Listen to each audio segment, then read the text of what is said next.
Something we have seen the last class.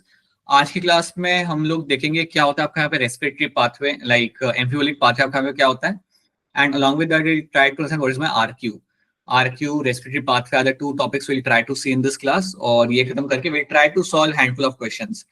तो idea ये है कि कुछ नंबर ऑफ क्वेश्चन सॉल्व करने का and to have a look कि कितने आपसे वहां पे हो पा रहे हैं। So that's the objective, right? So that's what we'll do. तो चलिए then let me start the screen share and start करते हैं हमारा आज का लेक्चर। So basically आज आपका ये चैप्टर खत्म हो जाएगा। So your chapter will ultimately get completed आज की आज। So that will be a good thing for you. So plant physics के 2 चैप्टर आपके यहाँ पे हो गए और प्लांट हॉर्मोन्स भी आपका हो चुका है देखा जाए तो। We have done that as well. So सिर्फ आपका प्लांट फिजिक्स में जो रह जाता है that's your plant growth and development. That's that.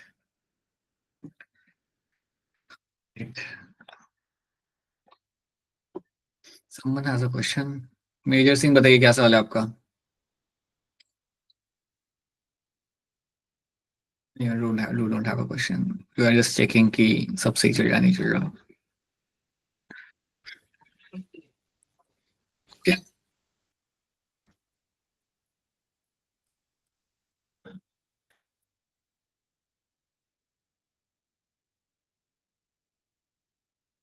ठीक है, थोड़ा सा हम करते हैं यहाँ पे रिवीजन और फिर आगे बढ़ते हैं। So in the last class we have done some very important topics यहाँ पे। जो आपका यहाँ पे था एक Krebs cycle, that is something we have done. इसका विवन कहते हैं as a TCA cycle. So Krebs cycle आपका स्टार्ट होता है, आपके पहला रिएक्शन जो आपका यहाँ पे होगा वो आपका एसिटाइल को आके कंबाइन करेगा आपके ऑक्सिलो एसिटिक एसिड के साथ, और वहां से फिर आपका प्रोसेस यहाँ पे चालू होगा। सो that is when you will find the process will start. अब इसके लिए आपको याद रखना है कि जैसे ही आपका पायरिक एसिड एंटर हुआ, the pyruvic acid will convert into your acetyl CoA. आपका पायरिक एसिड आपके एसिटाइल कोए में यहाँ पे कन्वर्ट किया जाएगा और इसको हम बोलते हैं यहाँ पे as a link reaction. This is something you called as a link reaction. Link reaction करने के लिए आप यहाँ पे पायरुवेट डीहाइड्रोजिनेज एंजाइम आपका यहाँ पे इन्वॉल्व होगा, and then at this point of time you will find कि आपका एनएडीएच यहाँ पे बन के आपको मिलेगा और आपका CO2 भी आपके यहाँ पे रिलीज हो जाएगा। ये चीज आपके यहाँ पे हो जाती है। Then acetyl CoA will combine with my OAA and will give me a citric acid, और मुझे बना के देगा मेरे यहाँ पे सिट्रिक एसिड। एक बार मेरा सिट्रिक एसिड बन गया, एक बार मेरा पहला जो रिएक्शन यहाँ पे होगा that's when I will say कि मेरा ऐसे क्रेब्स साइकिल चालू हो चुका है। So acetyl CoA combines with OA to form my citric acid and now your Krebs cycle has started. फिर हमने देखा यहाँ पे कैसे आपका आइसोसिट्रेट, अल्फा कीटोग्लूटारेट, सक्सिनाइल कोए से सक्सिनेट, फ्यूमेरेट, मैलेट, ये सब आपके यहाँ पे बनाए जा रहे हैं। How they are getting formed over here, ये हम ऑलरेडी हमारी क्लास के अंदर देख चुके हैं। आपको याद रखना है कि कौन से स्टेप पे आपको क्या प्रोडक्ट बन के मिल रहा है। So isocitrate will convert into my alpha ketoglutarate. At that point of time NADH is getting formed and CO2 is getting released. Similarly, जब आपका सक्सिनाइल कोए आपका बनाया जाता है, so what will happen in this? Again, you will find NADH is getting formed and CO2 is getting released. Right? ये आपने देख लिया। इस स्टेप के ऊपर आपका यहाँ पे बनेगा आपका GDP, and at this particular step, when my succinate converts to my fumarate, that's when you will find my FADH is getting formed over there. And in the last step, you will again find जब mallet को आप वापस से बनाते हो आपका oxalo acetic acid, तब भी आपका एक NAD को हम यहाँ पे रिड्यूस करके NADH हमारे यहाँ पे बना लेंगे। ये हम यहाँ पे देख चुके थे। And then you will find we have to run something called as my electron transport chain. इसके बाद आपके यहाँ पे रन किया जाएगा आपका ETC, जहां पे आपका ETC रन किया जाता है आपके इनर मेम्ब्रेन के ऊपर। सो बेसिकली आपके एंजाइम्स जो लगे होते हैं यहाँ पे, जिनको हम कॉम्प्लेक्स बोलते हैं, complex 1, 2, 3 and 4, they are all located on the inner membrane of mitochondria. ये सारे आपके लगे हुए हैं आपके यहाँ पे इनर मेम्ब्रेन ऑफ माइटोकॉन्ड्रिया के ऊपर, राइट? सो सलोनी बताइए क्या सवाल है आपका? सर जैसे एनसीईआरटी की बुक में जो ईटीसी का डायग्राम दे रखा है वो काफी डिफरेंट है। काफी डिफरेंट है, right? But I would suggest you, वो आप जो दे रखा है वो ठीक है, बट आप इसको फॉलो करोगे ना तो इससे आपके क्वेश्चन सॉल्व करने में आपको आसानी होगी। आपने कल नोटिस भी किया होगा जब आप क्वेश्चन सॉल्व करते हो कि आपका O2 को कौन दे रहा है electron, so you can actually remember कि आपका साइटोक्रोम A3 आपको दे रहा होता है, या आपके कॉम्प्लेक्स 3 and 4 में के बीच में कौन सा कॉम्प्लेक्स आ रहा है, so that's my cytochrome C यहाँ पे। So this is a much more simpler diagram, and if you have to remember this diagram, अगर आपको डायग्राम याद रह सकता है, अगर आप याद रख सकते हो, देन आपको क्वेश्चन सॉल्व करने में आसानी होगी। बस ये डायग्राम थोड़ा सा ओवर सिंप्लीफाइड तरीके से बनाया गया ताकि सबको समझ चीज आ जाए यहाँ पे, ठीक है? तो ये आप याद रखना। ऑलराइट, सो यहाँ पे NADH FADH आप यहाँ पे इलेक्ट्रॉन रिलीज किए जाएंगे, they will enter inside the FADH से आपका इलेक्ट्रॉन आएगा कॉम्प्लेक्स 2 में, और NADH से आपका इलेक्ट्रॉन आपका यहाँ पे आएगा कॉम्प्लेक्स 1 के अंदर, and then your electron transport chain is going to start. जब आपका इलेक्ट्रॉन ट्रांसपोर्ट चेन आपके यहाँ पे हो रहा होता है, eight that point of time I will find आपके H+ ions from the matrix will go into the intermembrane space. ये सारे आपके ट्रायल करके जाएंगे आपके यहाँ पे इंटरमेम्ब्रेन स्पेस के अंदर, और फिर इंटरमेम्ब्रेन स्पेस से ये वापस आएंगे वाया माय ATP सिंथेस, और तब आपको मिलता है आपका बन के आपके यहाँ पे काफी ज्यादा ATP। ये चीज आप पहले भी देख चुके हो, so the same thing will be happening in this, हमने देख लिया था। And then we have also calculated कि कितना फायदा हो रहा है आपको ATP का। जब आप ये पूरा रिएक्शन आप करोगे तो आपको एडवांटेज यहाँ पे कितना मिलेगा। तो अगर मैं आपको डायरेक्टली यहाँ पे पूछूं, देखने के लिए आपको कितना याद है, if I ask you how many ATPs are formed during anaerobic respiration, कितने ATP बनाए जाते हैं ड्यूरिंग एनारोबिक रेस्पिरेशन के दौरान, बताइए।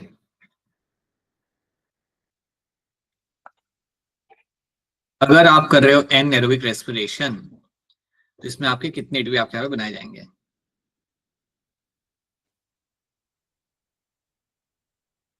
कितने चुपके हो गए? एनर्जी में 38 या 46। 46 कहां से बन गए? 36 नहीं, देखो अगर मैं कह रहा हूं it is the anaerobic respiration, I think आपको यहाँ पे देखने का सही से, it is your anaerobic respiration, that means आपका यहाँ पे ऑक्सीजन होगा या नहीं होगा? नो सर, नो ऑक्सीजन, यहाँ पे no oxygen in the environment, right. So basically आपके यहाँ पे ऑक्सीजन आपके यहाँ पे होगा एब्सेंट। अगर मेरा यहाँ पे ऑक्सीजन मेरे यहाँ पे एब्सेंट है, right, so oxygen is going to be absent, so no oxygen in this environment. अगर मेरा यहाँ पे सेल के अंदर ऑक्सीजन नहीं है तो क्या उसके अंदर ग्लाइकोलाइसिस होगा नहीं होगा? होगा। बेटा अगर ये सब चीजें अगर आप रिवाइज नहीं कर रहे तो there is no point in coming in the class. फिर तो सही बता रहा हूँ मैं, रिलैक्स कर लो फिर, better, right, have a break and then give a long thought कि क्या करना है, and then come back. If you can't remember all those things then it's no point, कोई मतलब नहीं है। Don't fool yourself, don't give that random statement कि ये करना है वो करना है हमें, या nothing will happen. So glycolysis आपके यहाँ पे होगा। अगर आप एनारोबिक रेस्पिरेशन की बात कर रहे हो तो ग्लाइकोलाइसिस तो आपका यहाँ पे किया जाएगा, क्योंकि ये करने के लिए आपको ऑक्सीजन की जरूरत नहीं पड़ती। So glycolysis will always takes place in, अगर आपको ऑक्सीजन हो या ना हो, this will always happen, this will always takes place whether you have a whether you have a oxygen or not, so this will always happen। अब anaerobic respiration की अगर मैं बात कर रहा हूं तो ये तो आपका होता ही है उसके अंदर हमेशा। उसके साथ साथ यू कैन फाइंड इधर your lactate fermentation will happen, जिसे हम लैक्टेट फॉर्मेशन भी हम कह सकते हैं, और you can find your alcoholic fermentation can happen.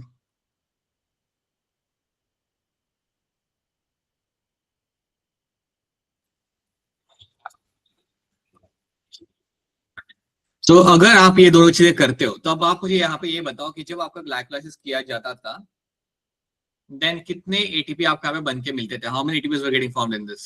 2 ATP। Right, 2 ATP। यहाँ पे मुझे 2 ATP मुझे यहाँ पे बन के मिलते थे।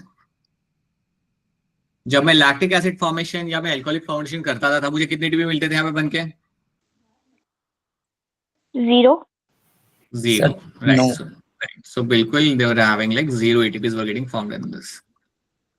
तो अगर आपके सामने पूछा गया है कि एनारोबिक रेस्पिरेशन के दौरान आपको कितने ATP मिलते हैं, देन आपका आंसर यहाँ पे होगा 2। 2 is a number of ATP I will get during my anaerobic respiration। बस इतना आपको मालूम होना चाहिए, इतना आपको I was expecting you to be doing this, right? So ये आपको याद रखना, that is the story of your anaerobic respiration।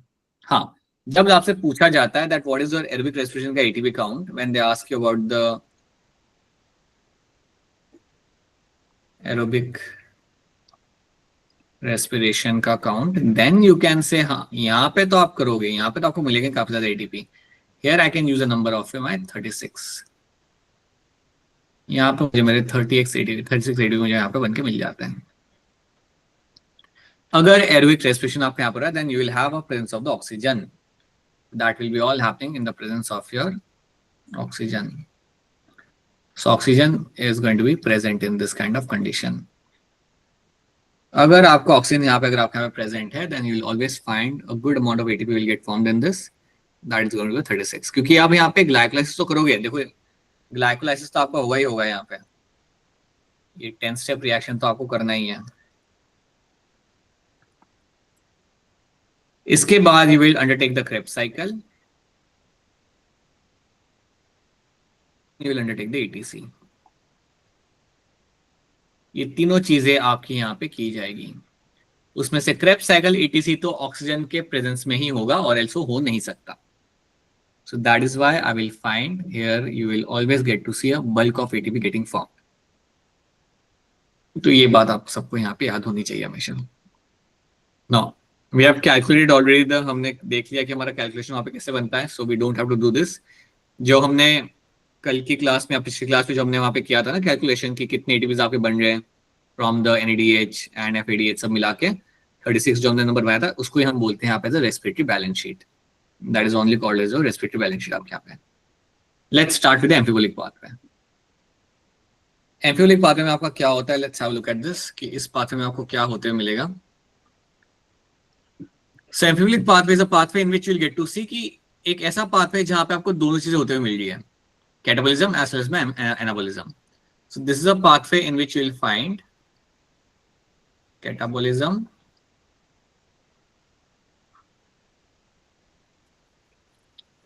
And anabolism, दोनों चीजें आपको यहाँ पे होते हुए दिख रही होती है.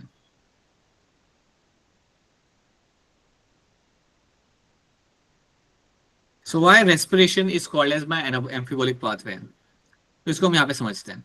कैटाबोलिज्म का मतलब यहाँ पे क्या होता है कि आप लार्जर मॉलिक्यूल को स्मॉलर मॉलिक्यूल्स में आप यहाँ पे ब्रेक डाउन कर रहे हो. So you have a larger molecule and that larger molecule is broken into smaller molecule, that is going to be called as my catabolism. सो समझे आपके पास एक बड़ा सा शुगर का मॉलिक्यूल है, उसको आपने ब्रेक डाउन किया और आपने यहाँ पे कई सारे स्मॉल शुगर मॉलिक्यूल आपने यहाँ पे बना लिए, right. That is going to be called as my catabolism. इसको हम बोलेंगे यहाँ पे एज अ कैटाबोलिज्म कि आपने लार्ज शुगर मॉलिक्यूल को ब्रेक डाउन किया और आपने स्मॉल शुगर मॉलिक्यूल बना लिए. बेसिकली आपने स्टार्च को ब्रेक डाउन करके ग्लूकोज बनाया, राइट. ये मान लो कि ये आपका यहाँ पे स्टार्च है और ये आपके यहाँ पे ग्लूकोज है.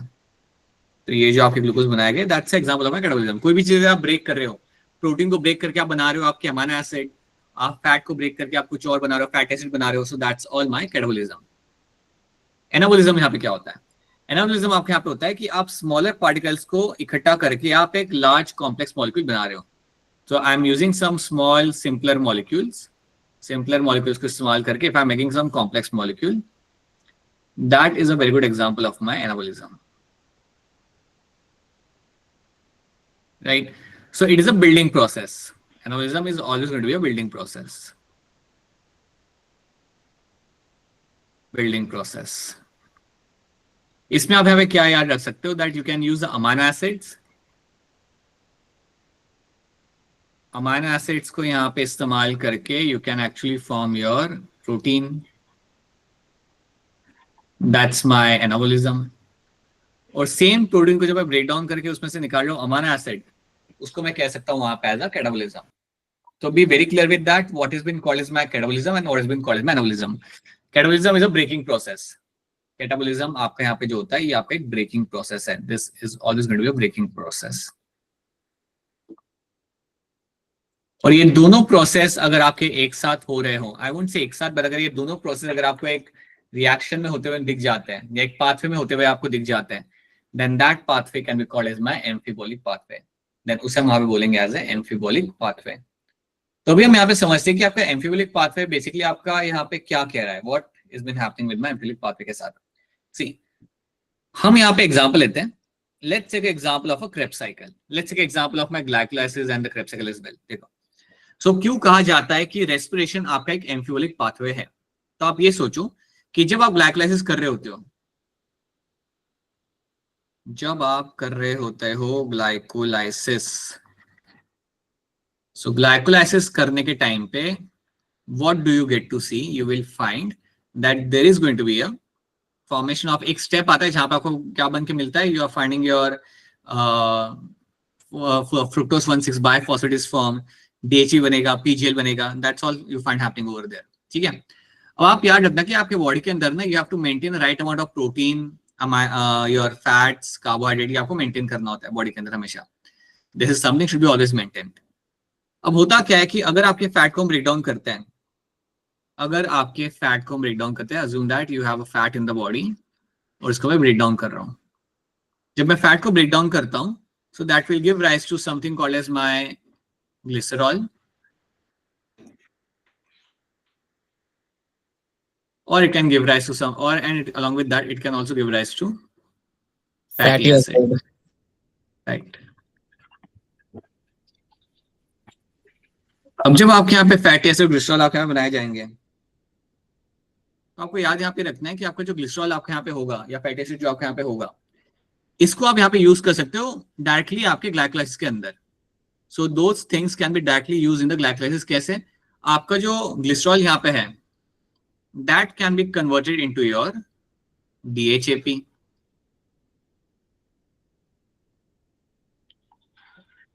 और फैटी एसिड जो आपके यहाँ पे होता है, इसको हम यहाँ पे कन्वर्ट कर सकते हैं इनटू योर एसिटाइल कोए.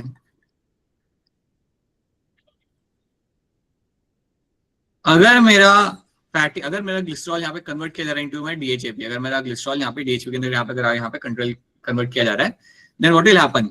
ये DHAP डायरेक्टली जा सकता है आपके ग्लाइकोलाइसिस के अंदर. You know that it can directly enter the glycolysis, so it will enter the glycolysis. ये डायरेक्टली ग्लाइकोलाइसिस के अंदर एंटर कर सकता है. ठीक है. उसी तरीके से जब भी आपका फैटी एसिड बनाया जाएगा, fatty acid can directly convert into acetyl CoA. अगर ये एसिटाइल कोए में कन्वर्ट हो जाता है, देन आप जानते हो it can enter inside the Krebs cycle. ये क्रेब्स साइकिल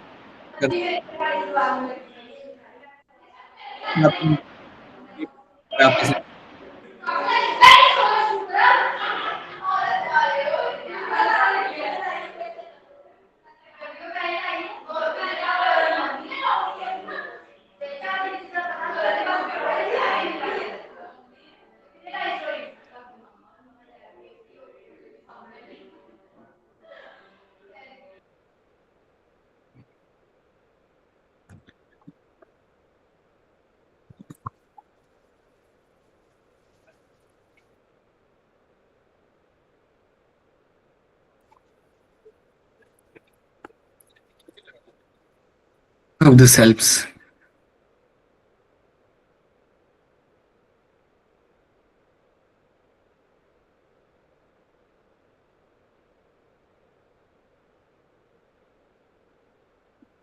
ठीक है.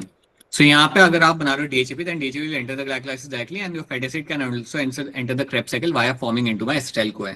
तो ये दो चीजें आपको यहाँ पे याद रखनी है. These are the two things I am giving you example कि आप कैसे ग्लाइकोलाइसिस के अंदर आप एंटर कर सकते हो और Krebs cycle में आप यहाँ पे एंटर कर सकते हो. सिमिलरली आपको यहाँ पे क्या किया जा सकता है, that you have something like your proteins. अगर आप प्रोटीन्स की बात करते हो, तो प्रोटीन्स को अगर मैं यहाँ पे ब्रेक डाउन करूँ, प्रोटीन्स को मैं ब्रेक डाउन करके I can make the amino acids, and amino acids को आप डायरेक्टली कन्वर्ट कर सकते हो into my pyruvic acid, into your pyruvic acid. And now you know this pyruvic acid can enter inside the mitochondria. तो इस तरीके से आप क्या कर सकते हो ना, कि अगर आपके पास ग्लूकोज नहीं भी है, लाइक ग्लूकोज के अलावा और भी आपके जो यहाँ पे मॉलिक्यूल्स हैं, मतलब फैट्स हो गए, प्रोटीन्स हो गए, इनको भी आप यहाँ पे इस्तेमाल करके you can enter inside the respiratory pathway. इनका इस्तेमाल करके भी इधर I can enter the Krebs cycle और I can enter inside the glycolysis. I can always do that. तो आपको ये बात याद रखनी है कि आपके ग्लूकोज को हम ब्रेक डाउन कर रहे हैं ना, उसके साथ साथ इनको भी ब्रेक डाउन करके आप अपना रेस्पिरेटरी पाथवे आप चला सकते हो. तो ये जो भी आपको यहाँ पे दिखा रहा हूँ, फैट को ब्रेक डाउन किया, प्रोटीन को ब्रेक डाउन किया, कार्बोहाइड्रेट तो आपका हो ही रहा होता है. They are all example of my catabolism. ये सारे के सारे मेरे यहाँ पे एग्जाम्पल होंगे मेरे यहाँ पे कैटाबोलिज्म के. आपको यहाँ पे समझना ये है कि ये तो आपका हो गया कैटाबोलिज्म. अब इमेजिन करो कि आपके बॉडी के अंदर there is a requirement of a fatty acid. अगर आपके बॉडी के अंदर there is a requirement of the fatty acid ना, तो बॉडी क्या कर सकती है, आपका सेल क्या कर सकता है, आपका जो एसिटाइल कोए होगा माइटोकॉन्ड्रिया के अंदर, उसको वो बाहर निकालेगा. तो आपका जो एसिटाइल कोए आपने जो बनाया था, इसको आप बाहर निकालोगे अपने माइटोकॉन्ड्रिया में से, and now this will B converting back into your fatty acid. इसको हम कन्वर्ट कर देंगे यहाँ पे आपके फैटी एसिड के अंदर। समझो अगर आपके सेल को सडनली रिक्वायरमेंट होती है ग्लिसरॉल की, सडनली अगर आपके सेल को there is a requirement of the glycerol, then what will do in this, आपके पास जो डीएचपी था, आपने जो डीएचपी बना के रखा था ड्यूरिंग माय ग्लाइकोलाइसिस, इसको मैं निकाल लूंगा and that can be converted back into your glycerol. समझो आपको कोई स्पेसिफिक प्रोटीन की यहाँ पे जरूरत पड़ जाती है, आपका प्रोटीन के पास सडनली कोई तो भी, आपके सेल के पास सडनली कोई तो भी प्रोटीन की कमी हो जाती है, उसे तुरंत वहां पे एक प्रोटीन चाहिए। अगर ऐसी कंडीशन आती है तो ऐसे में आप क्या करोगे, आपके पास जो पायरुविक एसिड था, जो आपके पास पायरुविक एसिड होता है रेस्पिरेटरी पाथवे के अंदर, उस पायरुविक एसिड को मैं निकालूंगा। I will take out the pyruvic acid and now that pyruvic acid will convert into your amino acid and वो अमाइनो एसिड को इस्तेमाल करके मैं प्रोटीन बना लूंगा। तो यहाँ पे हम क्या कर रहे हैं, यहाँ पे हम सिंपलर फॉर्म से कॉम्प्लेक्स फॉर्म बना रहे हैं। यहाँ पे हम क्या कर रहे हैं, फ्रॉम द सिंपलर फॉर्म से मैं यहाँ पे बनाना चाहता हूँ मेरे यहाँ पे कॉम्प्लेक्स फॉर्म। तो यहाँ पे मैं क्या कर रहा हूँ, I am doing over here my particularly anabolism. तो आपसे कहा यह जाएगा या आपसे पूछा यह जाएगा कि आपका रेस्पिरेटरी पाथवे को हम क्यों बोलते हैं एम्फिलिक पाथवे, क्योंकि यहाँ पे आपका एनाबोलिज्म और कैटाबोलिज्म आपको दोनों देखने के लिए आपको यहाँ पे मिल सकता है। Anabolism as well as my catabolism both can be seen in this particular pathway, इसलिए हम इसे यहाँ पे बोलेंगे।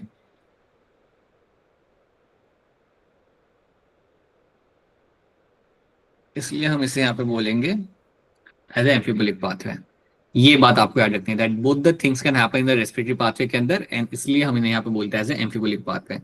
Both events are happening in this as per the requirement.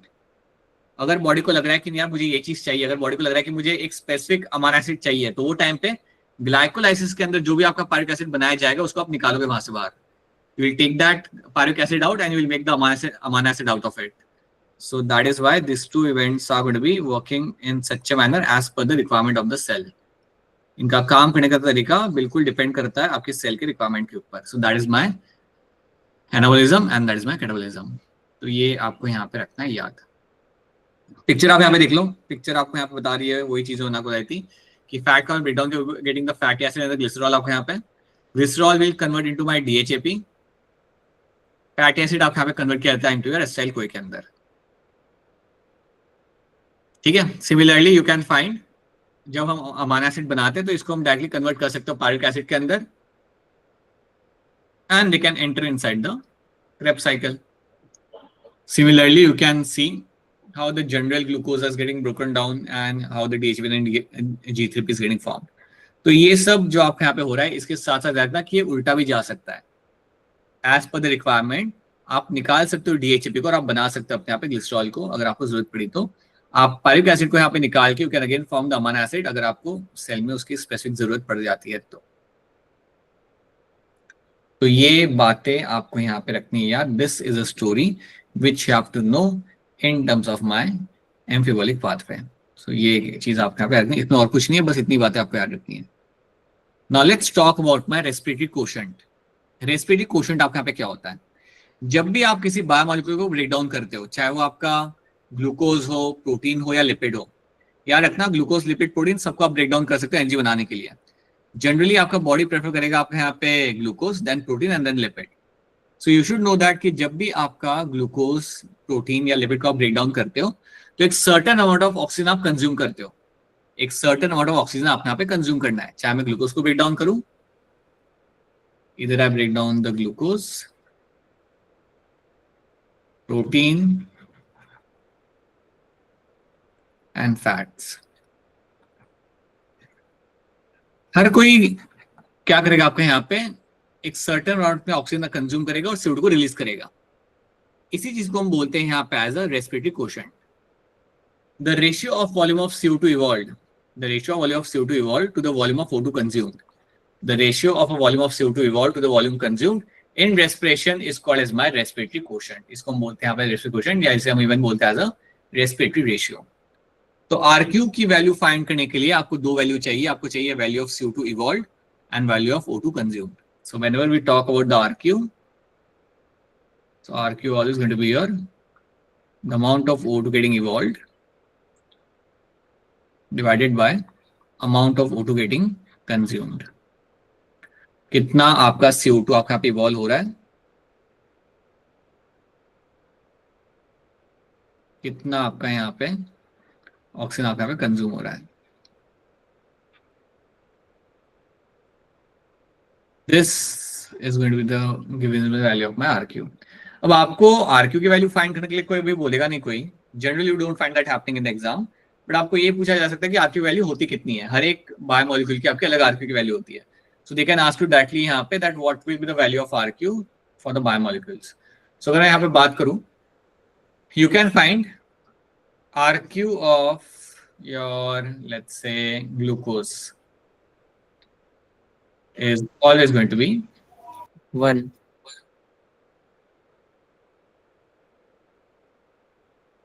RQ of fat is always going to be your Less than 1. Yeah, you can. पूछूंगा ना मैं सवाल, जब बताना. RQ of protein is always going to be 0.9. This is what you find happening here. कि आपका glucose value आपका हमेशा आपको यहाँ पे 1 मिलेगा. That means O2 consumer CO2 revolve आपका यहाँ पे सेम रहेगा. RQ का वैल्यू ऑफ फैट का यहाँ पे कम हो जाता है, 0.7 जितना होता है. दैट मीन्स यहाँ पे you will get to see the O2 consumer much more less over here, right. Value आपके यहाँ पे फिक्स रहेंगी, वैल्यू आपके यहाँ पे फिक्स रहती है. अब इनके अलावा व्हाट विल हैपन है, you can have some organic acid. तो ये आपको याद रखना है कि अगर हम RQ निकालें यहाँ पे, RQ ऑफ ऑर्गेनिक एसिड,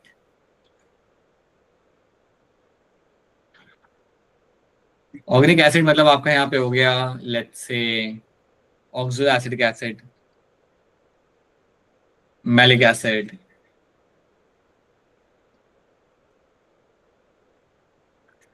इन सब की वैल्यू अगर आप यहाँ पे निकालोगे ना, this is always going to be more than 1. This will be more than 1. So RQ of organic acid will be more than 1 यहाँ पे. So these are the values of RQ and ये values ही आपको याद रखनी है. They simply ask you, simply आपके सामने पूछ लेते हो लोग क्या फैट की वैल्यू कितनी होती है RQ की वैल्यू. So that's 0.7. प्रोटीन की कितनी होती है 0.9. ग्लूकोज की 1 and the organic acid will always have value more than 1. इनकी वैल्यू हमेशा यहाँ पे ज्यादा आपको मिलेगी यहाँ पे. Let's see some examples. यहाँ पे आप ग्लूकोज को ब्रेक डाउन कर रहे हो. जब आप ग्लूकोज को यहाँ पे ब्रेक डाउन कर रहे हो, so what will happen here कि आपके CO2 हमने यहाँ पे कंज्यूम कर लिए 6 और 6 CO2 हमने यहाँ पे इवॉल्व कर लिया और 6 O2 हमने यहाँ पे कंज्यूम कर लिया. This will give the value of my 1. 6/6 आपका 1 हो जाएगा. सिमिलरली अगर मैं बात करते हैं यहाँ पे, tripalmitin is going to be a type of my fat. It is one kind of fat. यहाँ पे ये आपका एक टाइप का यहाँ पे आपका फैट होता है. तो ये जो आपका यहाँ पे एक वन ऑफ द टाइप का आपका ये फैट है. तो यहाँ पे आपको क्या मिलेगा देखने के लिए कि आपका यहाँ पे RQ का वैल्यू आपका यहाँ पे 0.7 आ रहा है. Because the amount of O2 evolved is going to be much more higher. यहाँ पे आपका काफी हाई होता है O2 evolved, बट उससे भी ज्यादा आपको मिलेगा आपका amount of O2 getting consumed. तो CO2 evolved जो आपके यहाँ पर है, ये आपका काफी हाई वैल्यू पे आपका यहाँ पे हो रहा है, बट उससे भी ज्यादा आपका यहाँ पे ये मिलेगा दैट माय O2 जो मेरे यहाँ पे कंज्यूम किया जाएगा वो यहाँ पे काफी ज्यादा होगा. So because of that I will find the RQ value is going to be, क्योंकि आपका डिनोमिनेटर काफी बड़ा है आपके यहाँ पे, so it will less than 1, going to be around 0.7. तो 0.7 वैल्यू आपको यहाँ पे ऐड रखनी है. और इसी तरीके से आपको पूछा जाएगा कि क्या वैल्यू आपके यहाँ पे आती है RQ की आपके प्रोटीन की, then the answer is going to be 0.9. 0.9 is the value for that. So this is my RQ. This is the story of the RQ. यहाँ पे this is the one thing you have to know. एक additional यहाँ पे याद रख लेना organic acid का. Organic acid का आपका RQ आएगा मोर than 1 and this is something you will find. कई बार सवाल आता था, पहले आता था, अब तो आता नहीं, अब तो काफी सिलेबस चेंज हो गया है. That RQ of anaerobic respiration. So anaerobic respiration में तो आपका यहाँ पे CO2 इवॉल्व होता है, बट आपका O2 तो कंज्यूम ही नहीं होता. जानते ना आप, when we talk about your anaerobic respiration,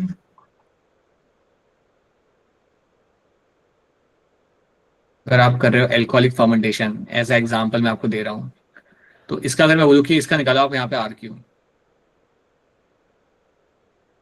then you know that CO2 तो आपका यहाँ पे रिलीज होगा. CO2 समझो आपका एक CO2 यहाँ पे रिलीज हो रहा है, सो 1 CO2 रिलीज यहाँ पे, बट क्या मेरे यहाँ पे ऑक्सीजन कंज्यूम होगा? द आंसर इज नो, क्योंकि आपका एनाएरोबिक रेस्पिरेशन है आपका यहाँ पे. If it is an anaerobic respiration, then they will find no oxygen getting consumed. So I will write what here? यहाँ पे लिखूंगा मैं 0. यहाँ पे मेरा आएगा 0 oxygen. Now tell me something. अगर 1/0 कुछ निकलता है तो उसका आंसर क्या आता है? Not defined. Not defined or infinity, right? So that is going to be the answer for my this. तो ये होता है आपका एनएरोबिक रेस्पिरेशन का यहाँ पे आपका आरक्यू. ठीक है, चलो नाउ अब कुछ क्वेश्चन यहाँ पे करके बता दो. पहले सिंपल क्वेश्चन करते हैं and then will pick up some difficult questions. RQ of protein यहाँ पे कितना होगा? इसके लिए हैंड रेज कर दो. Just raise your hand to answer this because या बताइए हरजिंदर क्या होगा इसका आंसर यहाँ पे? Sir, 0.9. 9 is the correct answer in this. So RQ of protein will be 9 यहाँ पे. कई बार क्या होगा पता है, वो लोग आपके सामने प्रोटीन लिखेंगे, वो किसी और प्रोटीन का नाम लिखेंगे. They might not write the term protein, but they will write something molecule, and that molecule is going to be a protein. Is something you should know. वो आपको अपने end पे मालूम करना पड़ेगा. What is the total gain of energy during the anaerobic respiration? कितना gain होता है मेरे यहाँ पे एनर्जी का during my anaerobic respiration? मेरा यहाँ पे जब होता है तब 2 molecule of ATP. बेटा आपको हैंड रेस करना है. बाय द वे आपका नाम क्या है? What is your name?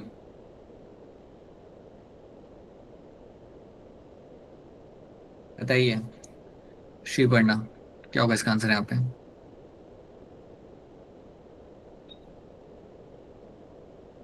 Sriparna आपकी आवाज नहीं आ रही.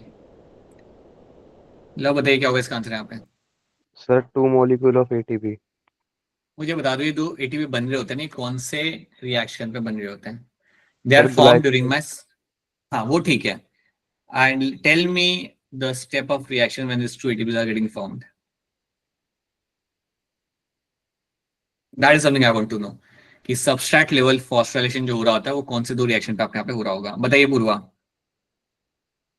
सर एक तो तब जब 1,3 बाइफॉस्फोग्लाइसरिक एसिड 2 ट्रायोस फॉस्फेट में कन्वर्ट हो रहा होता है. एक तो तब होता है एडीपी से एटीपी, और एक होता एक है second. लास्ट स्टेप में. हाँ एक तो ये आपका सही था almost answer. 1,3 biphosphoglycerate when we convert to my your 3 phosphoglycerate, right? 2 नहीं 3 फॉस्फोग्लिसरेट. और आखिरी स्टेप क्या होता है? जब लाइक फॉस्फोफिनोल पायरुविक एसिड में कन्वर्ट होता है तो वहां पे भी एडीपी एटीपी में कन्वर्ट होता है.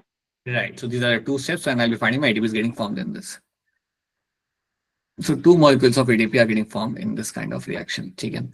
Which of the following is a correct sequence in the Krebs cycle? इनमें से कौन सा आपके यहाँ पे correct sequence है आपके Krebs cycle के लिए? Take your time and then raise your hand. Which of the following is a correct sequence in your Krebs cycle?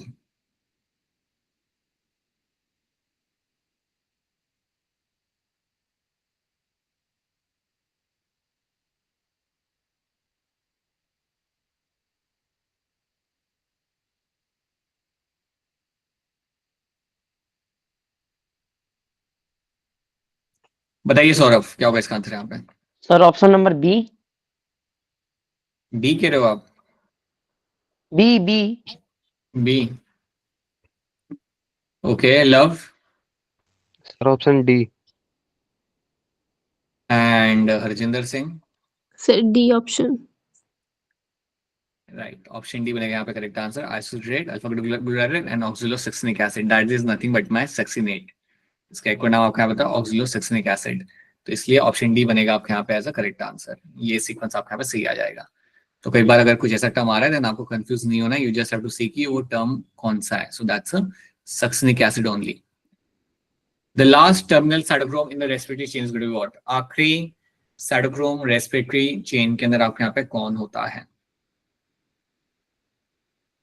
Take your time and then give me correct answer. बताइए हिमांशी क्या होगा इसका answer यहाँ पे?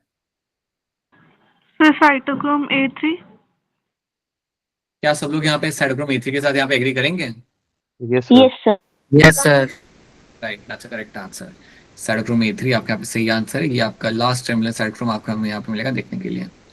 In the Krebs cycle the FAD precipitates as electron acceptor during the conversion of. आपका FAD जो आपके यहाँ पे होता है ये कन्वर्ट होगा, प्रेसिपिटेट करेगा into something else as electron acceptor. कब से कब ये हो रहा होता है? When this FAD is converted into my FADH, ये आपसे यहाँ पे पूछा जा रहा है। प्रेसिपिटेट एज इलेक्ट्रॉन एक्सेप्टर का मतलब ये होता है कि आपका रिड्यूस कब होगा। तो बताइए कौन से स्टेप पे आपका रिड्यूस हो रहा होता है। At which particular step I'll be finding my FAD is getting reduced.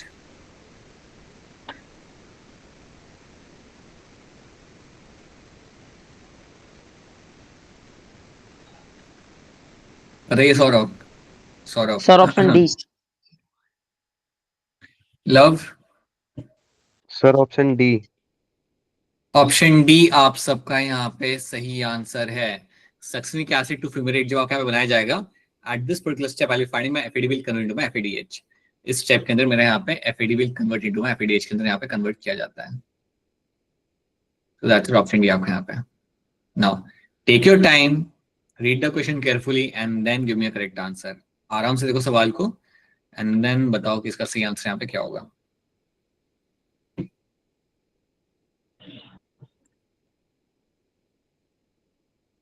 Following are the crucial events in anaerobic respiration. So you tell me which are those events यहाँ पे। Raise your hand. मतलब यहाँ पे 2 events लेके रखे हुए, आपको बताना कि कौन से इवेंट्स कहाँ पे हो रहा है। पहले तो आपको क्वेश्चन को समझना पड़ेगा।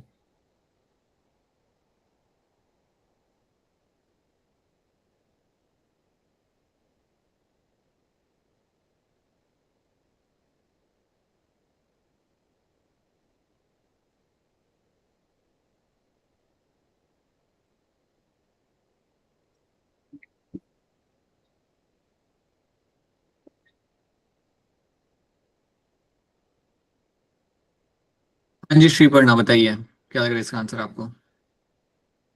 Sir option B. Purva. Option A. Love.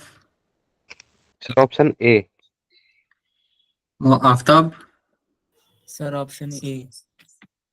Aftab तो ये बताओ कि ये जो स्टेटमेंट 1 है मेरा यहाँ पे, ये किस बारे में बात कर रहे हैं, कौन से टाइप के रिएक्शन की लोग बात कर रहे हैं यहाँ पे।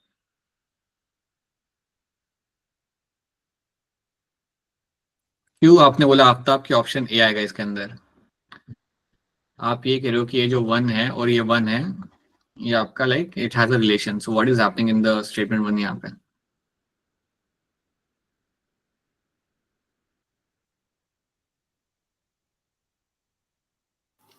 सर मैं एक्सप्लेन नहीं कर पा रहा सर। तो फिर वो आंसर मैं वैलिड नहीं काउंट करूंगा ना फिर तो।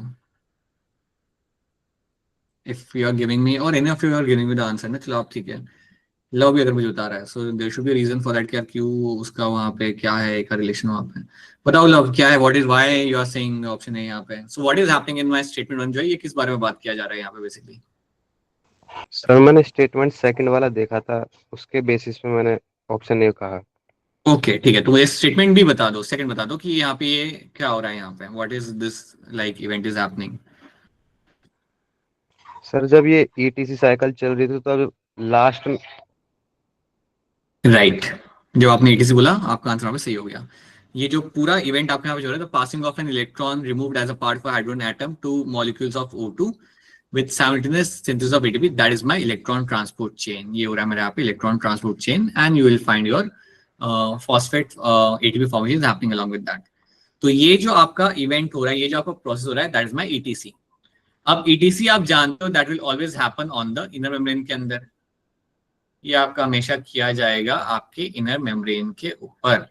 अब स्टेटमेंट 1 जो आप यहाँ पे देखो, someone has to tell me statement 1 में आपका यहाँ पे क्या लग रहा है, कौन सा प्रोसेस आपके यहाँ पे हो रहा है, बताओ हिमांशी। तो क्रैब साइकिल। यहाँ पे आपका क्रेब साइकिल किया जा रहा है। क्रेब साइकिल यहाँ पे इसलिए हो रहा है बिकॉज यहाँ पे क्या दिखा जा रहा है, that complete oxidation of my pyruvate by step 5 removal of all hydrogen atoms leaving 3 O2 molecules, CO2 molecules। So that is a Krebs cycle आपके यहाँ पे। So have a Krebs cycle, you have a ETC आपके यहाँ पे। Krebs cycle आप जानते हो कहाँ पे होता है, this event or this process will happen inside the mitochondrial matrix। तो इसलिए आपका ऑप्शन ए बनेगा यहाँ पे as a correct answer. Matrix of mitochondria and inner membrane of mitochondria, ये 2 चीजें आपकी यहाँ पे इसलिए आएंगी सही से बिकॉज स्टेटमेंट 1 जो यहाँ पे बात की जा रही है, ये इवेंट आपका हो रहा होता है आपके मैट्रिक्स के अंदर, और स्टेटमेंट 2 में जो चीज की बात की जा रही है, that event is happening inside the your on your inner membrane. And because of that I will say my option A becomes the correct answer.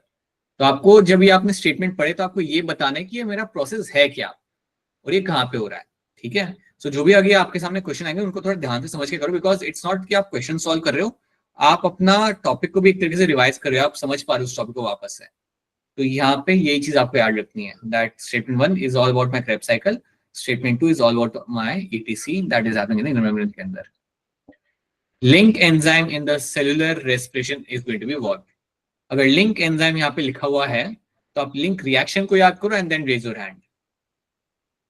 Link enzyme अगर आपने यहाँ पे लिखा हुआ है then you raise your hand and talk about my link reaction के context में।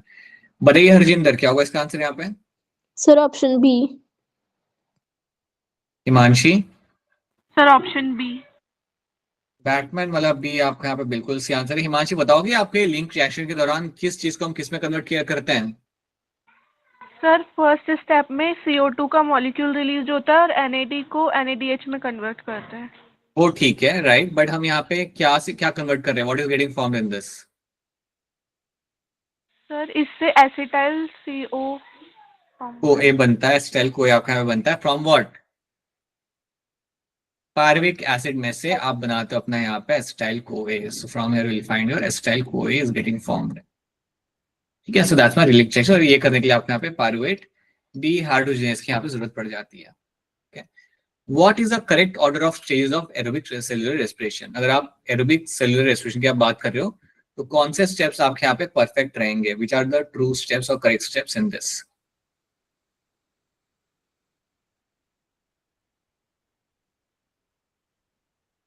All right, बताइए, tell me पूर्वा क्या होगा इसका आंसर यहाँ पे? ऑप्शन ए।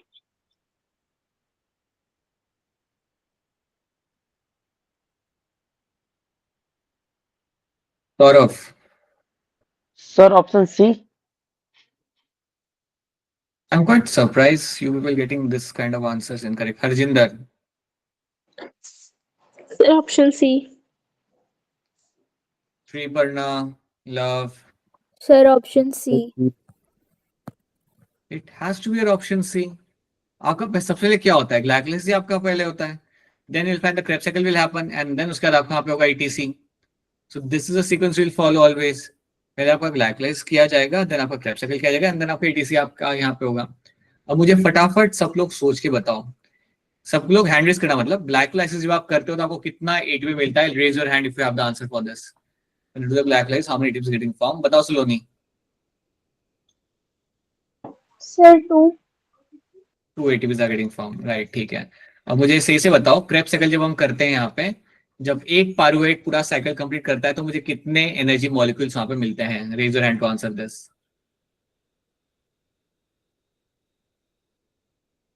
बताइए अरीशा। सर एक साइकिल में बता दूं ना मैं, हाँ हाँ, एक साइकिल में, तो 1 ATP। राइट, 1 ATP या 1 GTP मुझे यहाँ मिलेगा एक साइकिल के अंदर, राइट, ठीक है।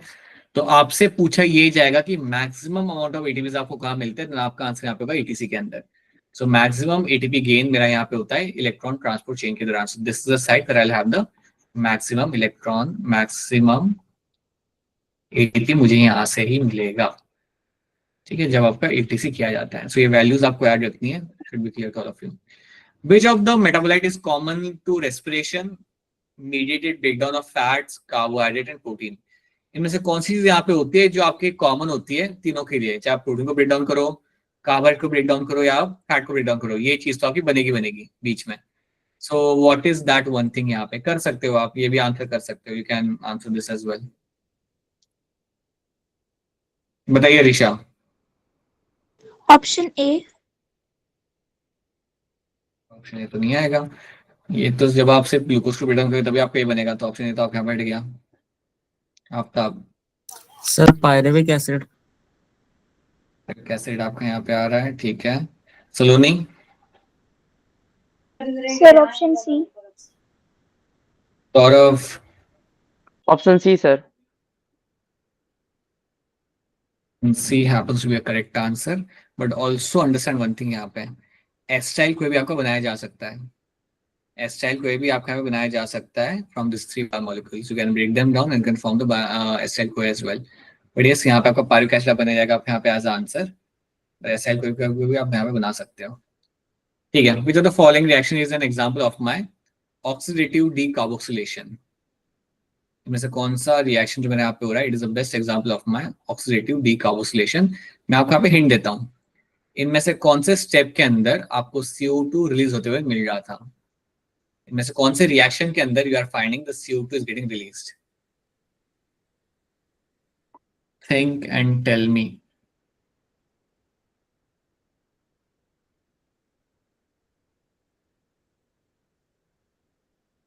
बताइए ऋषा। Option D.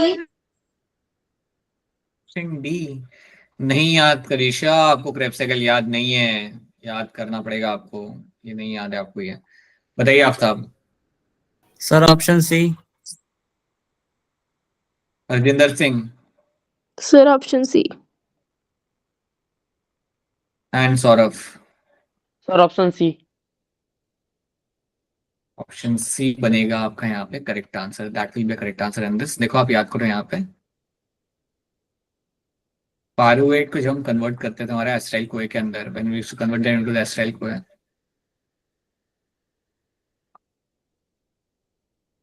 तो याद रखना है कि in the during this conversion what will find, your CO2 is getting released, your NADH is getting formed। तो इस स्टेप के अंदर हम बोलेंगे यहाँ पे कि आपको यहाँ पे ऑक्सीडेटिव कार्बोक्सिलेशन डीकार्बोक्सिलेशन आपके यहाँ पे हो रहा है, दैट मींस आप एक CO2 को वहां से आप निकाल रहे हो। So oxidative decarboxylation is happening over there. So yes, मेरा ऑप्शन सी बनेगा एज अ करेक्ट आंसर। बाकी किसी भी स्टेप पे ऐसा होते हुए आपने नहीं देखा है। याद करना, जब आप आइसोसिट्रेट से बना रहे हो ना अल्फा कीटो ग्लूटारेट, तब आपका बन रहा होता है। जब आइसोसिट्रेट को आप कन्वर्ट करते हो into your alpha ketoglutarate, that is the time, ये आपका वो टाइम होता है जब आप एक CO2 को यहाँ पे आप रिलीज करते हो।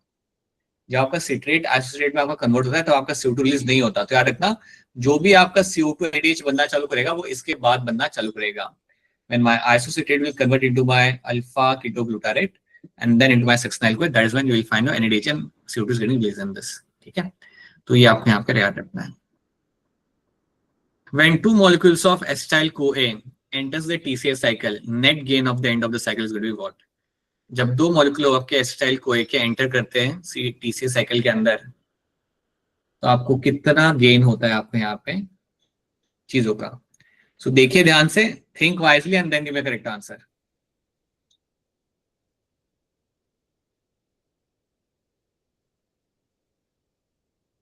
वेरी गुड सलोनी, बहुत जल्दी हैंड रेज कर लिया।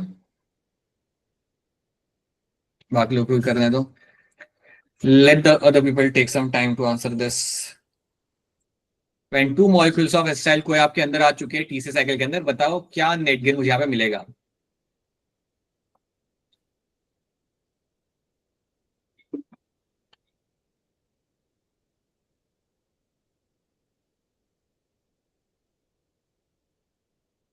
बस इतने ही लोग, बाकी लोगों को क्या हुआ? दक्ष, आशा, हरजिंदर, लव कुश, बताओ लव क्या होगा इसका answer? Sir option C. Saloni. Sir option C. And Saurabh. Sir option C. Option C आपका यहाँ पे सही आंसर है। अगर आपके 2 मॉलिक्यूल, अगर सिंपल सी बात बेटा, अगर आपका एक मॉलिक्यूल होता है ना एसिटाइल कोए का, if you have 1 molecule of acetyl CoA, then ये आपको बना के देगा, then it will give me my, जब ये साइकिल रन करेगा तो मुझे वहां पे मिलेंगे क्या, हम इतने कितने मिलेंगे मुझे वहां पे? 3 NADH मुझे यहाँ पे मिल जाएंगे, 1 FADH मुझे यहाँ पे मिलेगा एंड 1 GTP। अब इसको मैं डबल कर दूं, एक को अगर मैं यहाँ पे 2 कर दूं, when you have a 2 molecules of acetyl CoA, then what will happen? 6 NADH is getting formed, 2 FADH is getting formed and 2 GTP are getting formed। ये आपका सही आंसर है। सो ऑप्शन सी बनेगा आपका यहाँ पे as a correct answer. Oxidative phosphorylation का मतलब क्या होता है? ऑक्सीडेटिव फॉस्फोरिलेशन के बारे में 4 चीजें यहाँ पे लिखी हुई है, 4 स्टेटमेंट यहाँ पे लिख के रखी हुई है। आप ध्यान से पढ़िए स्टेटमेंट को और बताइए कि इनमें से कौन सी ज्यादा अप्रोप्रिएट आपके यहाँ पे हो जाएगी। Which of these 4 statement is going to be most appropriate for my oxidative phosphorylation?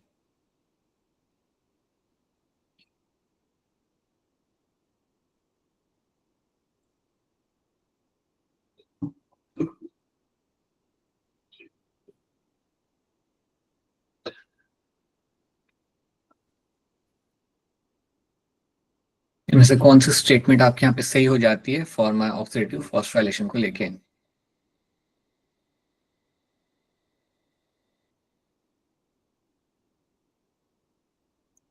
बताइए Luv. Sir option A. Saloni. Sir option A. Arisha. Option D maybe. Aftab and Shriparna. Sir, option A. Sir, option A. Himanshi. Sir option D. Option D बनेगा आपका यहाँ पे correct answer. देखो यहाँ पे अब आप याद करो मुझे, जब हमने पढ़ा था ऑक्सीडेटिव फॉस्फोराइलेशन तो हमने क्या देखा था, what was getting broken down. हम इलेक्ट्रॉन निकाल कहाँ से रहते हैं, हम एनएडीएच में निकाल देते हैं। ये हमने पढ़ा कब था, हमने पढ़ा तब तक जब हम ईटीसी करते तब पढ़ा था हमने ये। ईटीसी के बाद आप क्या, ईटीसी के दौरान आप क्या कर रहे होते हो, आप एनएडीएच में से निकाल रहे होते हो इलेक्ट्रॉन, और ये इलेक्ट्रॉन आपका पूरा ट्रेवल करेगा आपके इलेक्ट्रॉन ट्रांसपोर्ट चेन के अंदर, और तब जाके आप प्रोटॉन ग्रेडियंट बना के आप एटीपी बना सकते हो।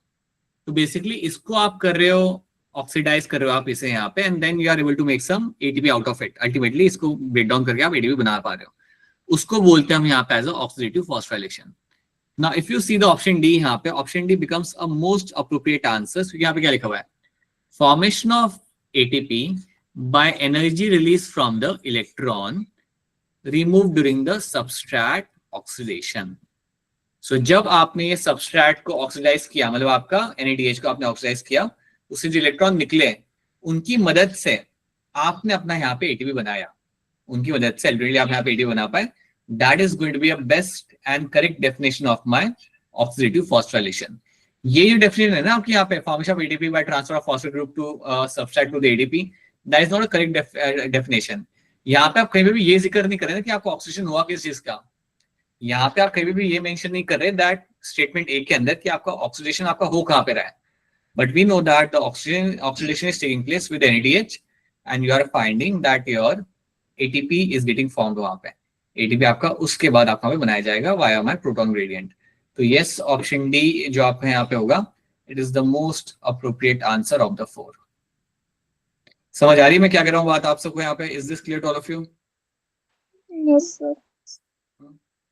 तो ये आपको याद रखना है, this is what you find happening in this. चलो, which of the following shows correct order of flow of the electron in the ETC? इनमें से कौन सा आपका सही ऑर्डर है आपके यहाँ पे ETC का? Take your time and then raise your hand. आराम से अपना टाइम ले लो एंड देन टेल मी इनमें से कौन सा आपका यहाँ पे करेक्ट ऑर्डर आपका यहाँ हो जाएगा आपके ETC के फ्लो करने का।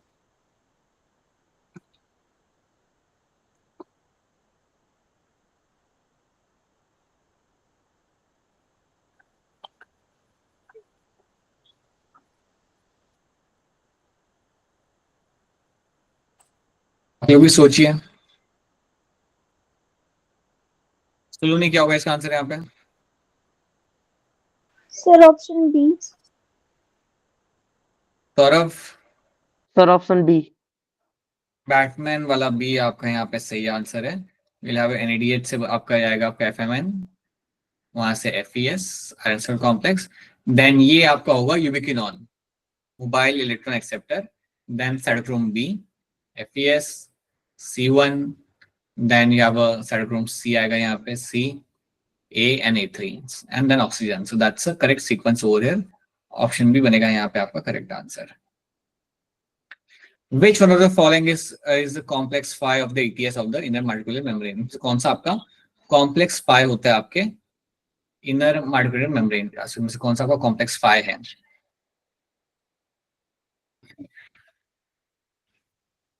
बताइए लव, कौन सा कॉम्प्लेक्स 5 में से? Sir ATP synthase. And Purva? Option D ATP synthase. Option D is my complex 5 यहाँ पे, बिल्कुल सही। चलो, net gain of ATP molecules per hexose during aerobic respiration will be what? Net gain आपके एटीपी का कितना हो जाता है ड्यूरिंग योर एरोबिक रेस्पिरेशन? बताइए आफ्ताब। सर 36। 36 के साथ सब लोग यहाँ पे एग्री करेंगे, that is going to be a gain of ATP. That's 36, right? The oxidation of one NADH yields what?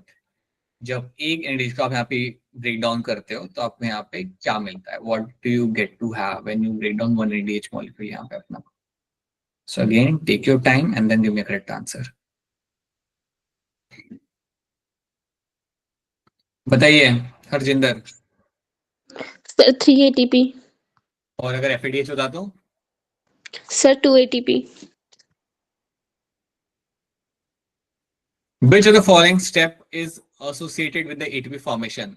इनमें से कौन सा स्टेप आपका जुड़ा हुआ है with my substrate level phosphorylation के साथ? टेक योर टाइम, आराम से देख लो सवाल को, ऑप्शंस को देख लो and try to give me a correct answer.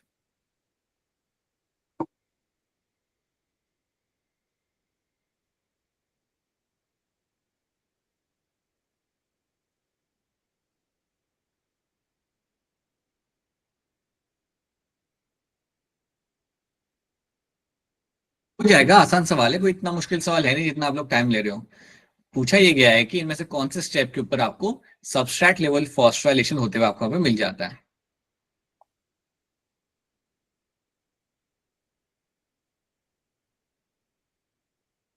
बताइए Purva. Option B. Option B या D? B B. B, alright. Aftab? Sir option B.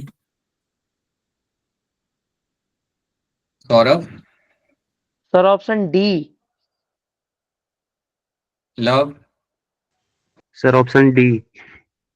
Sonia, Nadisha? Option D, all of these. पहली वाला डी आपका यहाँ पे सही आंसर है। इन सारे स्टेप्स से आपको एटीपी बनते हुए आपको मिल जाएगा। याद करो ना, सक्सिनाइल एसिड और सक्सिनिक एसिड बनता है तब भी तो आपको मिलता है आपका जीडीपी बन के, दैट्स एनर्जी मॉलिक्यूल, राइट? जब आपका पीपी से आपका पायरेट बनाया जाता है, द लास्ट स्टेप कर भी आपको मिलेगा ना, आपका एटीपी बन के आपको मिलेगा। एंड 1,3 बायोफॉस्फोग्लिसरेट बिसफॉस्फोग्लिसरेट जो आपका 3 पीजे में कन्वर्ट होता है, तब भी आपको क्या मिलता है आपके यहाँ पे? एटीपी। सो ऑप्शन डी बनेगा आपका यहाँ पे करेक्ट आंसर, बी नहीं। सबके अंदर आपका ये हो रहा है, in all the steps you are finding a molecule of ATP is getting form, molecule of energy is getting form यहाँ पे। चलो, अच्छा ये आपको यहाँ पे हो नहीं पाएगा, मैं बताता हूँ इसका आंसर यहाँ पे क्या होगा। All the enzymes of the your electron transport chain, एक एंजाइम जो होता है, लाइक सी आपके जितने भी एंजाइम होते हैं ना आपके क्रेब्स साइकिल के, उनमें से एक होता है जो मैट्रिक्स में नहीं होता बट अटैच होता है आपके इनर मेम्ब्रेन को, and that is my succinate dehydrogenase. ये जो मेरा यहाँ पे एंजाइम होगा, it is always attach to the inner membrane. ये सिस्टोल में आपको नहीं मिलेगा, it is not there in the cytosol, it is not there in the mitochondria, it is there on the mitochondrial membrane के अंदर, ठीक है? सो ये आपका मैट्रिक्स में नहीं होता, it is attached to the mitochondrial membrane. Mitochondrial membrane भी कौन सी वाली आपके यहाँ पे? Inner membrane. Mitochondrial inner membrane पे ये आपका अटैच मिलेगा।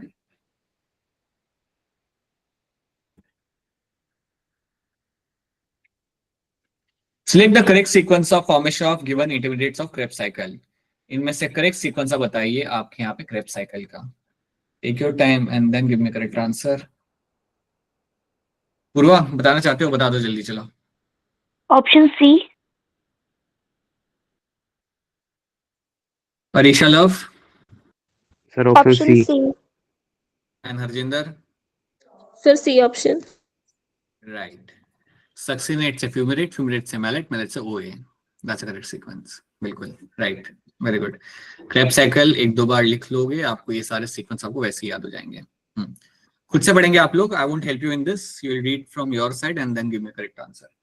पढ़िए खुद से, read from your end and then try to give me a correct answer.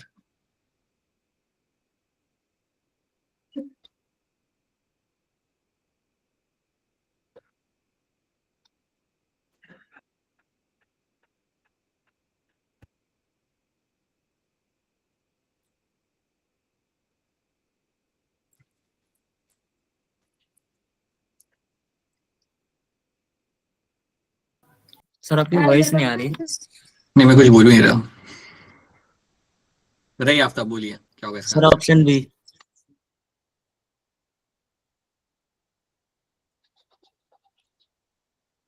बाकी लोग भी देख लीजिए।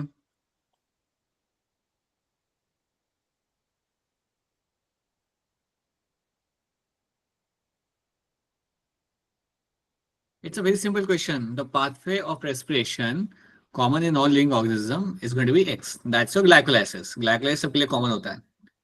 ग्लाइकोलाइसिस आपका सबके लिए यहाँ पे आपका कॉमन ही होगा, ठीक है, चाहे ऑक्सीजन हो या ना हो। ग्लाइकोलाइसिस को हम इवन बोलते हैं as a EMP pathway, right. Occurs in Y मतलब आपका cytoplasm.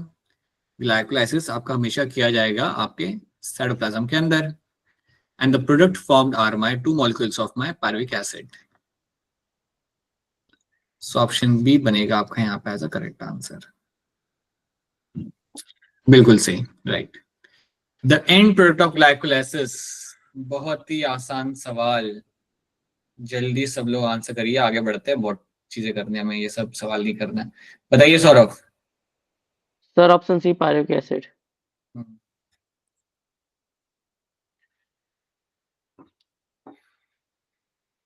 Which of the following is a complex phi of the ATS of the inner mitochondrial membrane? Again, सलोनी बता दो। ATP synthase. सलोनी ये बताओ, एटीपी सिंथेसिस का जो F1 वाला जो पार्ट होता है वो कहाँ पे फेस कर रहा होता है, मैट्रिक्स या और towards the intermembrane space? Matrix. Sir, Right. matrix. बिल्कुल, it is towards the matrix. So yes, option D becomes the correct answer. सही है। Which of the following process makes a direct use of oxygen? बताइए Aftab. Sir electron transport, option C. बिल्कुल सही। I hope सब लोग यहाँ पे agree करेंगे।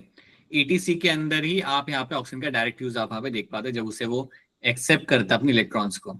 सो माई इलेक्ट्रॉन ट्रांसपोर्ट के अंदर ही आप यहाँ पे ईटीसी का यहाँ पे आप यूज आप यहाँ पे देख पाते हो, राइट, ट्रू।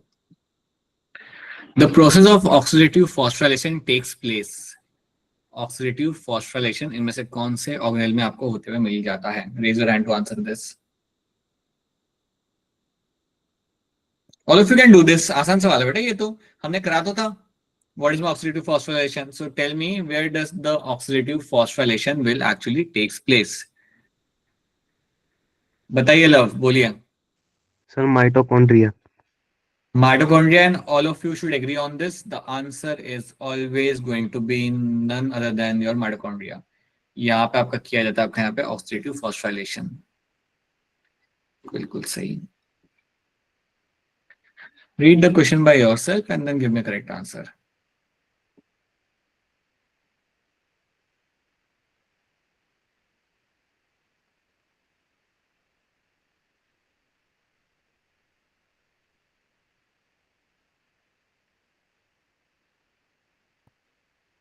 बताइए पूर्वा, बोलिए। Option A 3 ATP। Option A आपका यहाँ पे सही आंसर है। In mitochondrial electron transport system, for every 2 pairs of electron that passes from NADH molecule through the sequential series of cytochrome enzyme to a molecule of oxygen generates what? It will generate my 3 ATPs हमेशा। Read the statement carefully and tell me which of the statement is the incorrect one. कौन सी statement इनमें से आपके यहाँ पे incorrect होगी? ये सब लोग करेंगे ट्राई, और हाँ होना भी चाहिए सबसे। ट्राई भी करो और उसका सही आंसर भी निकाल के दो।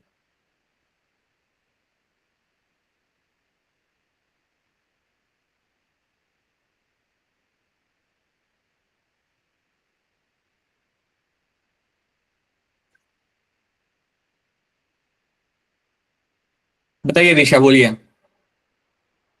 Option D. Harjinder. Sir D option. क्या गलत है बेटा उसके अंदर, डी के अंदर, राजेंद्र? सर वो इनर मेम्ब्रेन पे एम्बेडेड होता है। Right, the enzymes are located on the inner membrane not on my outer membrane के अंदर। तो ऑप्शन डी यहाँ पे जो बनेगा that is going to be a incorrect statement. तो चारों में से ऑप्शन डी में आप लिखा हुआ है enzymes of electron transfer chain are embedded in the outer membrane. That's incorrect. You find them on the inner membrane के ऊपर, you find them on the inner membrane पे लगे हुए हैं।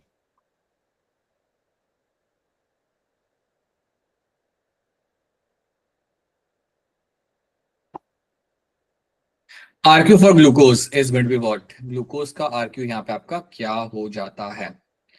Raise your hand to answer this. बताओ आफ्ताब, बता दो जल्दी। Sir option A1। हाँ, ये करके बताओ, अच्छा सवाल है। Think and tell me. The electron carrier molecule Q and cytochrome C क्या होता है? दोनों में क्या कॉमन है आप बता सकते हो। ये मैंने आपको इसके बारे में थोड़ा बहुत शेयर तो किया ही था मैंने information, so you can actually tell me.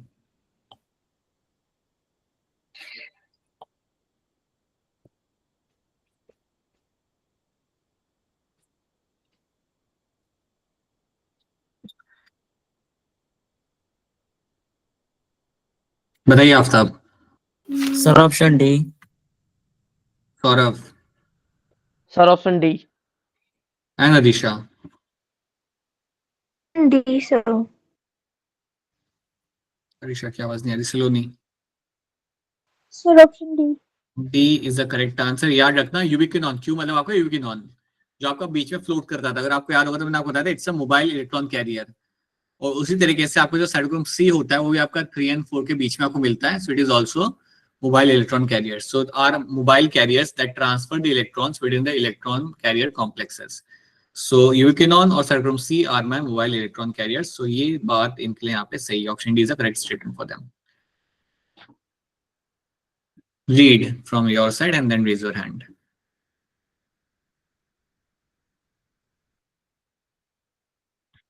During which stage in the complete oxidation of glucose are the highest number of energy deriving molecules formed from the ADP? सवाल को समझो पहले। During which stage in the complete oxidation of glucose are the highest number of energy deriving molecules formed? कौन से stage के अंदर सबसे ज्यादा एटीपी बन के मिलता है, ये आपसे पूछा गया है बहुत सरल लैंग्वेज के अंदर कि जब आप कंप्लीट ऑक्सीजन का ब्रेकडाउन करते हो तो कौन से स्टेज के अंदर आपको मिलता है कि सबसे ज्यादा एटीपी आपको बन के मिलता है। चलिए बेटा, चलिए सब लोग सोचिए, आसान सवाल है, कोई मुश्किल है नहीं। बताइए Purva. Electron transport chain. It has to be your electron transport chain all the time. ETC के अंदर आपके सबसे ज्यादा एटीपी आप बना के रखते हो, that is when you will be finding a huge bulk of ATP is getting formed when a complete oxygen is getting broken down. So yes, it is the correct answer in this.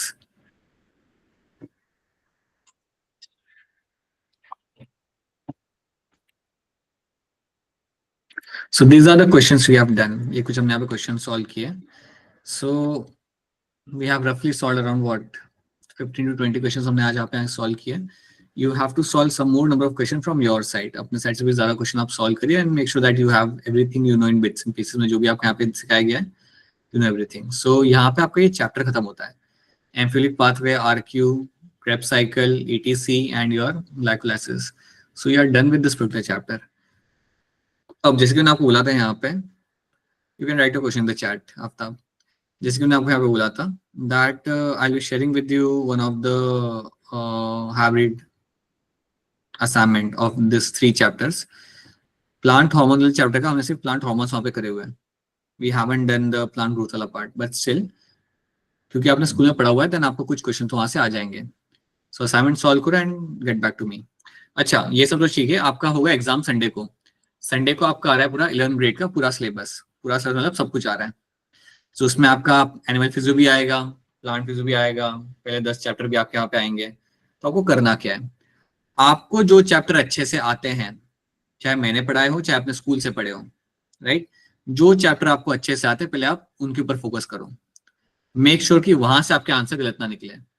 जब आप bio का paper आप देने के लिए जाओगे, सो bio का paper जो आपका यहाँ पे होगा 360 मार्क्स का, you can actually get a score of around 250 अगर आप उतने चैप्टर्स भी करके जाते हो जितना हमने यहाँ पे करे हुए हैं। 9 चैप्टर्स आपके पहले 10 चैप्टर में से आ जाते हैं, यहाँ से हमने हमारे 2 चैप्टर हमने यहाँ पे कर लिए। बल्कि प्लांट हार्मोन भी ऑलमोस्ट आधा हो ही चुका है आपको यहाँ पे। Even if you do this much amount of content, then आप तब भी आपका 250 के ऊपर आपका स्कोर आ सकता है, राइट। एनुअल फिजिक्स जो आपने स्कूल में किया होगा तो ऐसा तो होगा नहीं कि वो क्वेश्चन देख के आपको बिल्कुल ही एकदम फील हुआ कि कुछ बाहर के क्वेश्चन है। So I would strongly recommend कि आप एक सर्टेन टारगेट लेके जाओ। मैं ये नहीं चाहता कि आप सारे क्वेश्चन अटेम्प्ट करो, बहुत सारे गलत हो जाए, स्कोर आए 150 बायो के अंदर। I don't want that. आप अगर 220 भी ला रहे हो कोई बात नहीं, but try to get a reasonable amount of score and overall अपना स्कोर अच्छा रखना। This test will be very important for all of you, because यहाँ से आइडिया लगेगा कि आप कितना सही से आप पढ़ाई कर रहे हैं। आपने इस पूरे साल भर आपने कितनी अच्छे से पढ़ाई की है, एंड स्कूल में से भी आप जब पढ़ रहे हो तो आप कितना एब्जॉर्ब कर पा रहे हो। So it's going to be a very important test for you, this full mock test, physics, chemistry, bio तीनों के context में. Try to get a good score, right? मैं आपसे ये नहीं कह रहा कि आप 320 लेके अगर आप ला सकते हो, that's a very good thing. अगर आपने स्कूल में पढ़ा हुआ अच्छे से chapter, it's very possible, right? पर अगर ऐसा नहीं भी है तो आपको जो यहाँ पे कराया गया है वो तो आपको अच्छे से आना चाहिए। उसके आपने क्योंकि क्वेश्चन भी काफी ज्यादा सॉल्व किया है। So do that, try to get a decent score, 250. लग रहा है फिर देखिए यार मेरे 250 तो बनेंगे नहीं मेरे यहाँ पे, so get around like 235, 220. Okay, and physics में वैसा ही करो, फिजिक्स में लेके आओ 100 लेके आओ, 80 लेके आओ अगर नहीं लग रहा कि नहीं पूरा तो मुझे सिलेबस आता नहीं है। केमिस्ट्री में भी सेम मैम आपको बताएंगे कि अगर आपको पूरा नहीं कर पा रहे, सर्टेन नंबर आप करके आओ questions and get right kind of score. So that what you have to do. So by the end of the test I actually want to see all of you getting a reasonably good amount of score, right. आप यहाँ पे बैठ के काफी time से पढ़ रहे हो, आपने काफी ज्यादा क्वेश्चन सॉल्व किए, you should be able to get that kind of score, ठीक है। So yeah, that's it from my side. We'll catch you again in the next class, which will be happening I think after some time. So mallet convert to auxiliary, mallet data हमेशा convert होगा आपके OA के अंदर। mallet आपका convert किया जाता है आपका OA के अंदर, and then वहाँ पे आपका cycle खत्म हो जाता है। then वापस SL को आएगा, convert करेगा।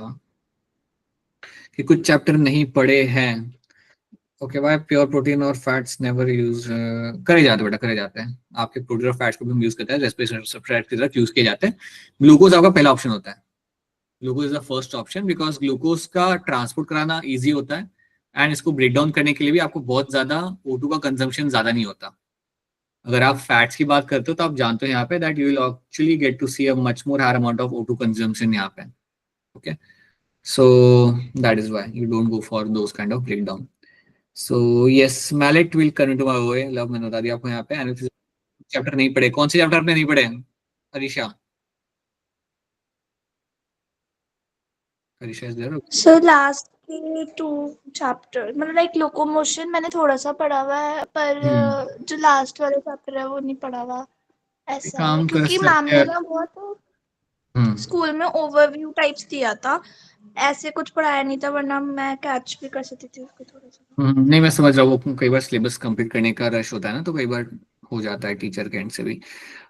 एक काम करते हैं, in that case you want I can share with you couple of lectures on that.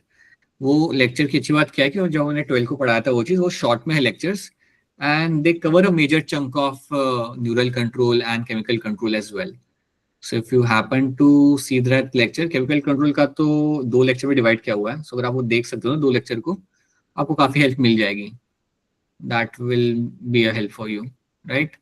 Neural control के साथ भी आई थिंक 3 लेक्चर उसके 3 या 4 है, सो you can have a look at that. जो आपको आता है ना, जैसे ब्रेन वाला पार्ट अगर आपको आता है तो आप इग्नोर कर दो, जो पार्ट नहीं आता उसे आप देख सकते हो, you can have a look at that, उसे कर लो, कुछ असाइनमेंट सॉल्व कर लो, won't take much amount of time. Exam तो लेट है ना, 5 मार्च का ना एग्जाम बायो का। Yes, sir. सबसे last में। Yes sir. Yes, sir. ये टाइम काफी है, so I will share the recordings, you can have a look. Purva आप भी देख सकते हो उसके लिए, फॉर योर न्यूरल कंट्रोल वाले चैप्टर के लिए, you can have a look at that. आपको ये चीज में दिक्कत आ रही थी ना, conduction of nerve impulse, so that will get Yes, sir. उसको देखने के बाद, so do that, I would recommend that, ठीक है। 24 फरवरी तो काफी टाइम है आपका। ऑलराइट पीपल, ठीक है, let's wrap this up, will catch you after some time. Sir, बोलिए, मुझे you can write send in the कर चैट दीजिएगा आफ्टर। सर, ठीक है क्या? सर, मुझे भी लेक्चर शेयर कर दीजिएगा सर, ठीक है। अच्छा ठीक है, कर देंगे। कौन से? ये 2 चैप्टर के ना? सर लास्ट के हाँ 3 ठीक है, ठीक है। ठीक है। लास्ट के 2 चैप्टर्स आपको शेयर करता हूँ, third okay. First have a look at the 2 chapters and then get back to me with the, मुझे लोकेशन भी देखना है अब। सर वो Yes. लोकोमोशन के साथ न्यूरल कंट्रोल एंड